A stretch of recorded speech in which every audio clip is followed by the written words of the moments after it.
Hey, B people. I want to make a quick video before work.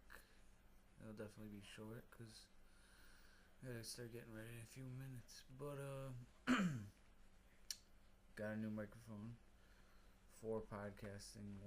It's been sitting for a few weeks, so I wanted to test it out. Two things I wanted to talk about tapes slash CDs, and should you feel like you have to evolve beyond sampling? First, tapes. Okay. So in our little beat community, it's pretty big, but like I see mad people on Bandcamp have tapes for sale, which is awesome. Cause it's like creating our own little culture where we can have each other's tapes, and I think we should definitely like. I don't have any tapes yet, but I want to start getting into that, and we should totally like support that, cause it feels like, the record companies, even though they're less powerful now, it's definitely like they still have like Spotify and all that stuff. And I was thinking today, like, I like all this music, but when I go to listen to it on the internet, like, it's overwhelming because you don't know, like, unless you have playlists made. I just think it's way cool because back in the day, you'd have like your stack of tapes or your stack of CDs, and that was like, it was so much cooler to have something visual, and you could grab, you'd be like, I want to listen to this right now, and boom, you got it, and you pop it in the tape deck. And I would just love to have a stack of like beat tapes right now. So especially, I still have a tape player in the car, so it's like, I just think it's such a cool thing, like, and it's a way you can like keep the culture going.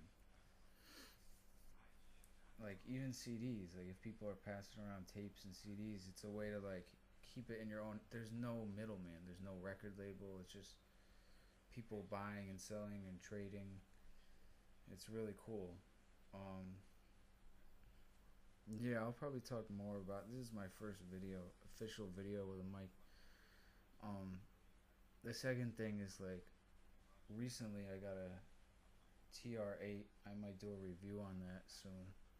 I want to get the whole set, and I've been thinking like I listen to all this crazy synth vinyl stuff to try to sample it, and eventually, I'm sure I'm not the only one. You're like, oh, I want to start trying to play like some stuff like that, like. So I gave in. I have Cubase that came with my audio interface, and I use my Electribe as the controller. So I've been playing with the synths on there, and it's just really, because sometimes you don't want to sample something. Sometimes you just want to just immediately make noise and play something.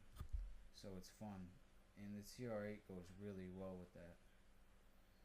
But there's that sampling is really weird because if you walk away from making beats for a little while, the itch will get you, and you'll have to scratch it because it's such a weird, unique thing. Like, if you think about it, it's never really happened in music history before. And then when vinyl, like in 100 years, when no one knows what vinyl is, it'll be completely gone. So I think we should, you know, work with it while we can.